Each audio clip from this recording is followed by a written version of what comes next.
Shure MV7X, Presonus PD70. Quale dei due suona meglio? Quale dei due è migliore per far podcast? Scopriamolo insieme.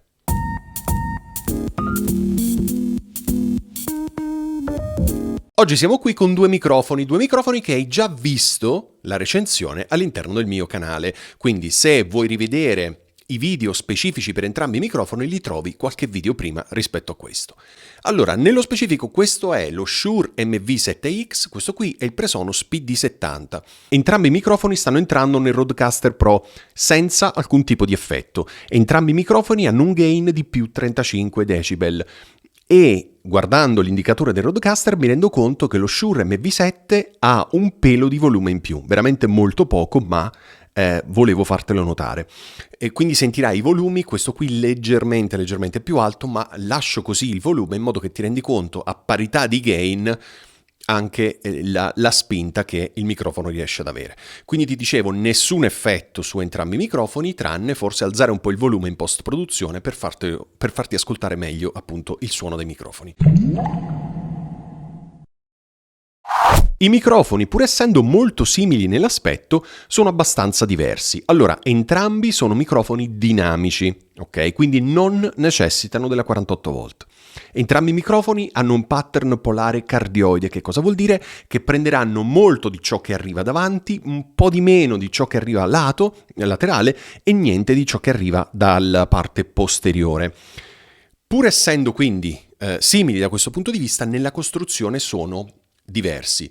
Questo pesa 500 grammi, questo qui 850 grammi, quindi anche questa è una bella differenza. Certo, il peso non è sinonimo per forza e necessariamente di qualità, però mi faceva piacere darti anche questo input in più. Perché? Perché se la tua asta per microfoni, quella che si muove, non è in grado di sostenere un peso di 850 grammi, o cambi asta o prendi un microfono più leggero. Certo, immagino che la scelta non venga fatta in base al peso, ma questo è uno degli elementi da tenere in considerazione.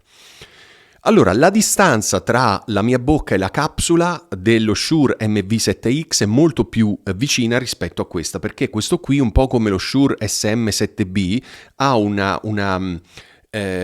distanza maggiore perché la griglia è molto più lunga, quindi la capsula è un po' più giù.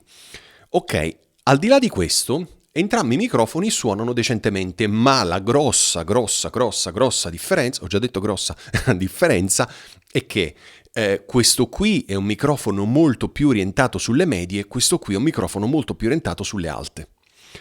Quindi mi faceva piacere farti vedere questo confronto, farti ascoltare più che altro questo confronto, proprio perché le tue orecchie possano sentire la differenza tra i due microfoni. Quindi sono due microfoni molto diversi, quindi è difficile dire qual è il migliore.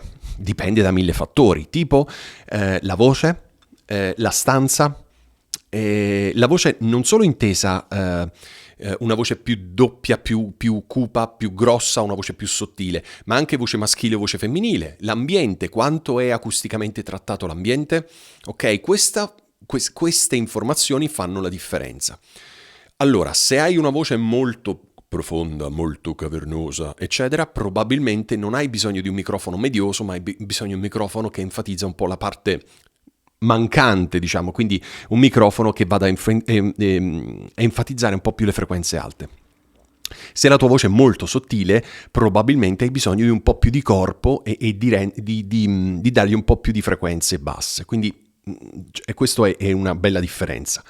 Un'altra grossa differenza, e secondo me un'altra delle differenze sostanziali, la prima ce lo siamo detti è che questo è più medioso, questo è più spinto sulle alte, è che questo qui, come avrai visto in un video precedente nel quale ho parlato solo di questo microfono, ha una tecnologia che si chiama Voice Isolation Technology in grado di isolare la voce da tutto l'ambiente circostante. È un microfono da questo punto di vista pazzesco, cioè non ho mai ascoltato una cosa del genere.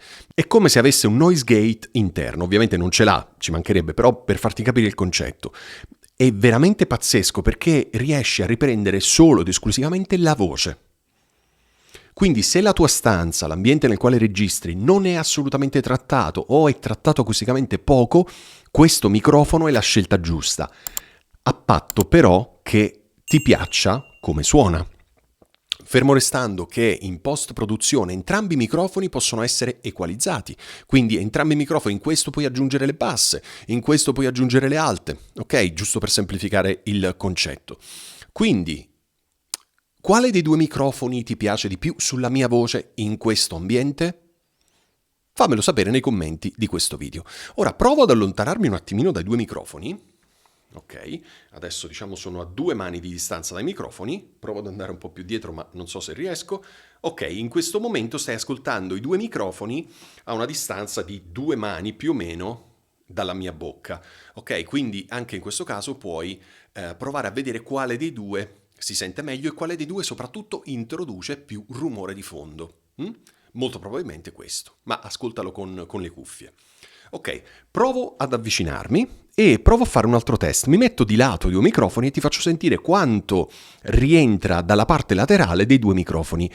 Ovviamente ti faccio uno spoiler, questo qui vince perché, come ti dicevo prima, ha questo tipo di tecnologia. Proviamo. Sono a circa una mano di distanza dal Presonus e molto probabilmente il suono che tu stai ascoltando non è il suono che arriva direttamente dalla mia voce qui, ma il suono che rimbalzando in giro per la stanza rientra all'interno della capsula. Ok, proviamo a spostarci sullo Shure. Adesso ci spostiamo sullo Shure, sempre più o meno una mano di distanza.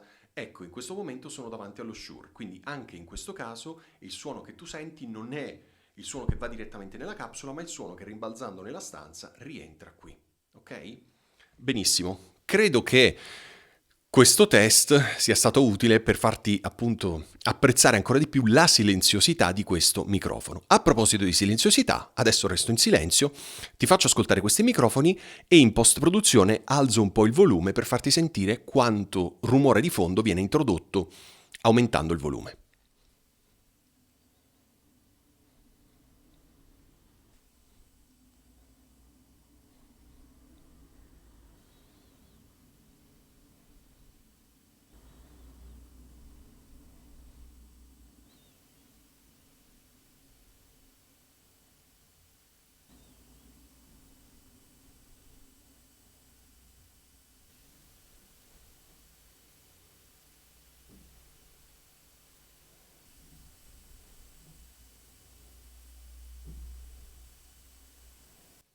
Ok? Bene. Allora, che altro dirti? Io sto registrando in un ambiente, come ti dicevo prima, non acusticamente trattato, benché io abbia avanti, dietro e di lato del materiale fonoassorbente, il soffitto è altissimo e lì c'è un finestrone gigante, quindi diciamo che l'ambiente non è proprio il massimo da un punto di vista di trattamento acustico, quindi questo potrebbe rappresentare la tua stanza. Allora, che te ne pare di questi due microfoni? Quale dei due lo senti più gradevole all'orecchio? Quale dei due è il microfono che vorresti comprare? Tra questi due ovviamente. Magari non te ne piace nessuno dei due, perché magari questo lo trovi troppo medioso, questo lo trovi troppo alto, non ti piace nessuno dei due, quindi ovviamente aspetti la prossima video recensione. Dal mio punto di vista, se vuoi il mio parere personale, questo qui mi piace di più. Certo, devi lavorarci un po' di equalizzazione per andare a aggiungere un po' di alte per rendere la voce un po' più intellegibile, però il fatto che ha una pulizia di suono pazzesca, il fatto che in un ambiente non acusticamente trattato riesce ad assorbire soltanto la voce e non altro, è pazzesco. Cioè, così in questo modo io evito di utilizzare il noise gate, cioè il noise gate dal Rodecaster Pro lo disattivo completamente. Lavoro con l'Aural Enhancer della Afex, che è uno degli effetti montati sul Rodecaster in modo da aggiungere un po' di frequenze alte.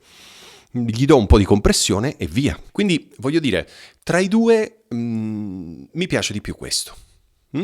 Questo non è male, per carità, è un microfono che fa capire esattamente tutto quello che stai dicendo, quindi è un microfono molto pulito, non è neanche troppo rumoroso.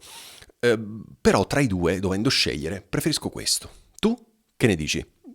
Questo anche per te o preferisci questo? Fammelo sapere nei commenti. Bene, io per oggi ho concluso, spero che questo video sia stato di tuo interesse, non perderti il prossimo video perché faremo un test tra lo Shure MV7X e il Rode PodMic, ok?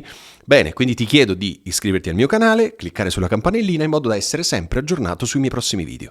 Per ora è tutto, alla prossima, buona registrazione!